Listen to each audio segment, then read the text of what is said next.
Vamos lá então?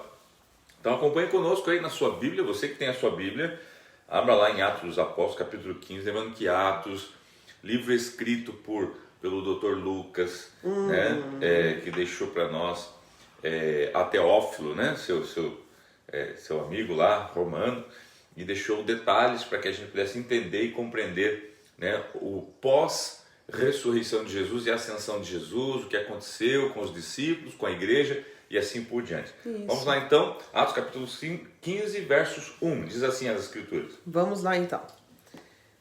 Alguns homens desceram da Judéia para Antioquia e passaram a ensinar os irmãos. Se vocês não forem circuncidados conforme o costume ensinado por Moisés, não poderão ser salvos. Isso levou Paulo e Barnabé a uma grande contenda e discussão com eles. Assim, Paulo e Barnabé foram designados com outros para irem a Jerusalém tratar dessa questão com os apóstolos e com os presbíteros. A igreja os enviou e, ao passarem pela Fenícia e por Samaria, contaram como os gentios tinham se convertido. Essas notícias alegravam muito a todos os irmãos. Chegando a Jerusalém, foram bem recebidos pela igreja, pelos apóstolos, pelos presbíteros, a quem relataram tudo o que Deus tinha feito por meio deles. Então se levantaram alguns do partido religioso dos fariseus que haviam crido e disseram: é necessário circuncidá-los e exigir deles que obedeçam à lei de Moisés. Os apóstolos e os presbíteros se reuniram para considerar essa questão. Depois de muita discussão, Pedro levantou-se e dirigiu-se a eles: irmãos, vocês sabem que há muito tempo Deus me escolheu dentre vocês para os gentios ouvissem de meus lábios a mensagem do evangelho e crescem. Deus, que conhece os corações, demonstrou que os aceitou, dando-lhes o Espírito Santo como antes nos tinha concedido. Ele não fez distinção nenhuma entre nós e eles, visto que purificou seus corações pela fé. Então por que vocês agora estão querendo tentar a Deus, pondo sobre os discípulos um jugo que nem nós, nem nossos antepassados conseguimos suportar? De modo nenhum. Cremos que somos salvos pela graça de nosso Senhor Jesus, assim como eles também. Toda a assembleia ficou em silêncio enquanto ouvia Barnabé e Paulo falando de todos os sinais e maravilhas que por meio deles Deus fizera entre os gentios. Quando terminaram de falar, Tiago tomou a palavra e disse: irmãos, ouçam-me. Simão nos expôs como Deus no princípio, voltou-se para os gentios a fim de reunir dentre as nações um povo para o seu nome. Concordo com isso as palavras dos profetas, conforme está escrito. Depois disso voltarei e reconstruirei a tenda caída de Davi.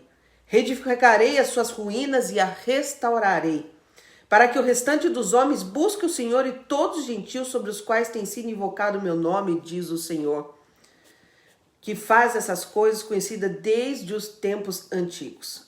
Portanto, julgo que não devemos pôr dificuldades aos gentios que estão se convertendo a Deus. Ao contrário, devemos escrever a eles, dizendo que se abstenham de comida contaminada pelos ídolos, da imoralidade sexual, da carne de animais estrangulados e do sangue, pois desde os tempos antigos Moisés é pregado em todas as cidades, sendo lido nas sinagogas todos os sábados. Amém?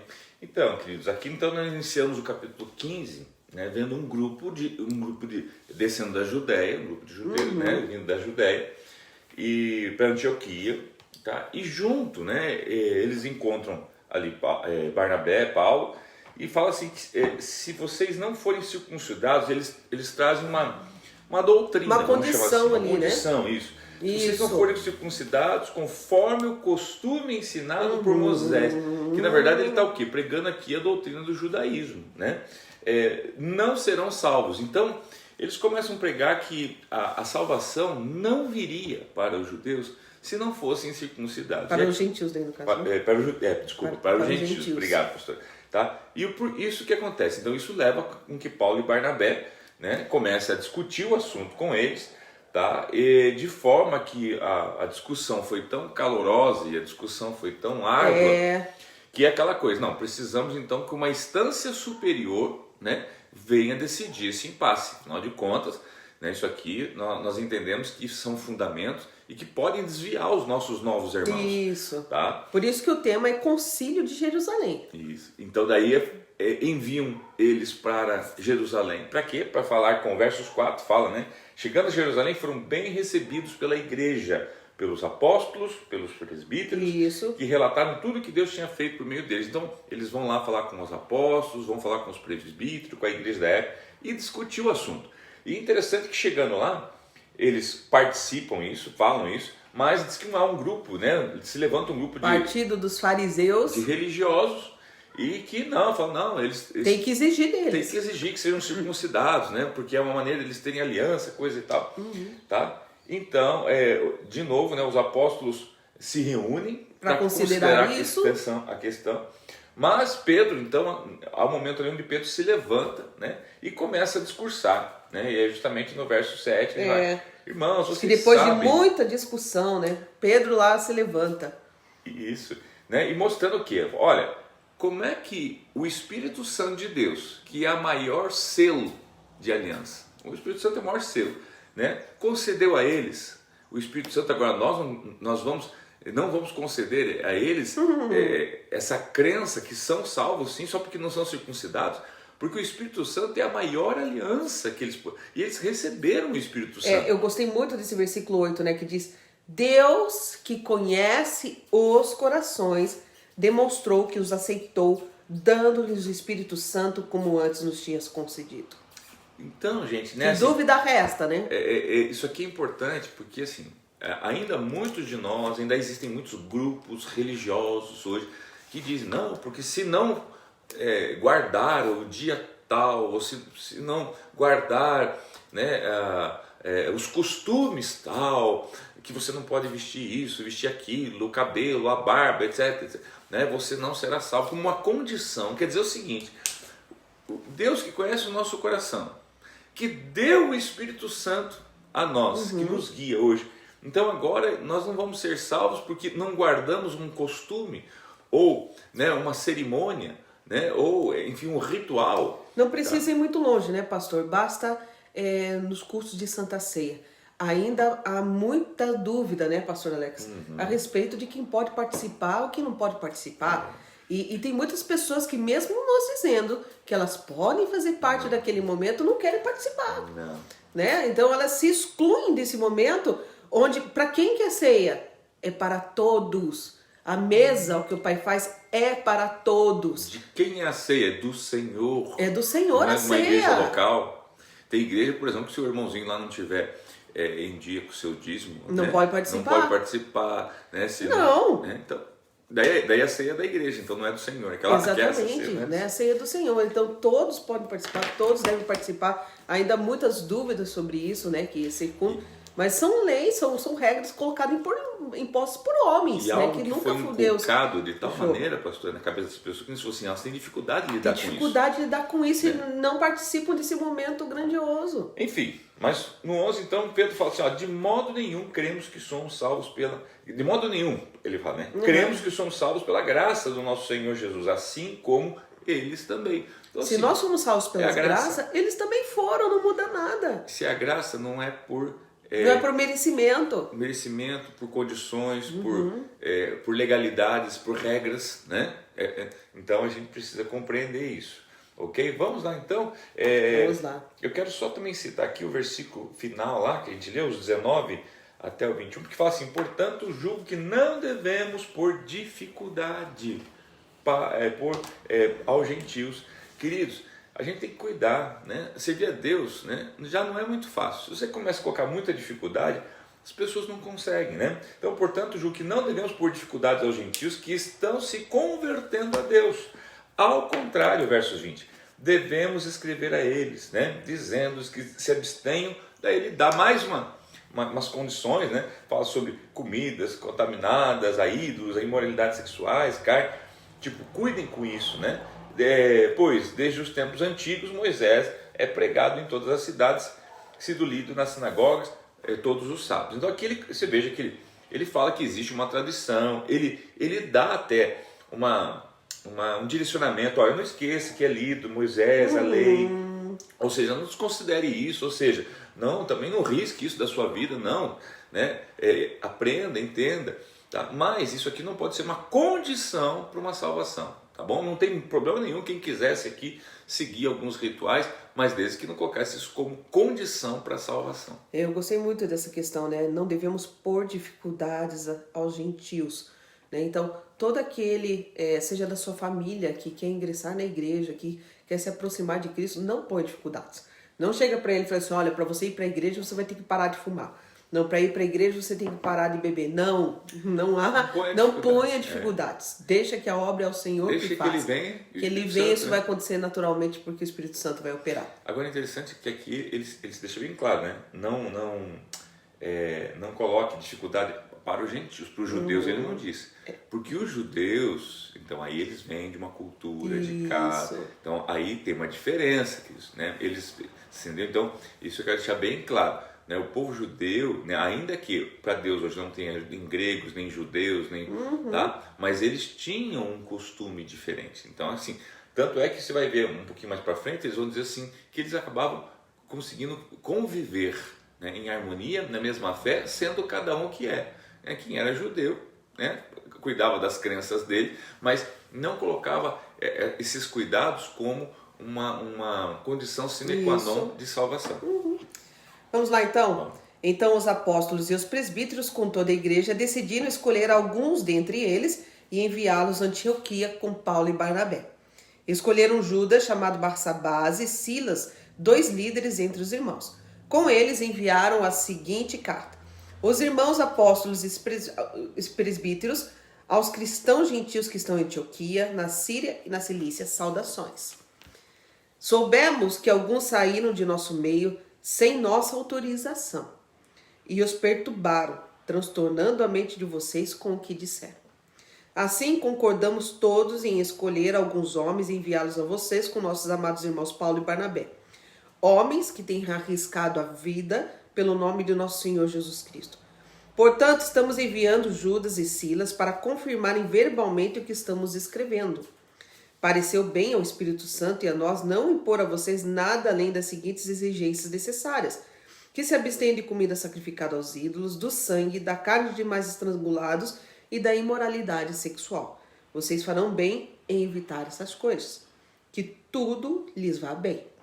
Uma vez despedidos, os homens desceram para Antioquia, onde reuniram a igreja e entregaram a carta. Os irmãos a leram e se alegraram com a sua animadora mensagem. Judas e Silas, que eram profetas, encorajaram e fortaleceram os irmãos com muitas palavras. Tendo passado algum tempo ali, foram despedidos pelos irmãos com a bênção da paz para voltarem aos que os tinham enviado. Mas Silas decidiu ficar. Paulo e Barnabé permaneceram em Antioquia, onde com muitos outros ensinavam e pregavam a palavra do Senhor.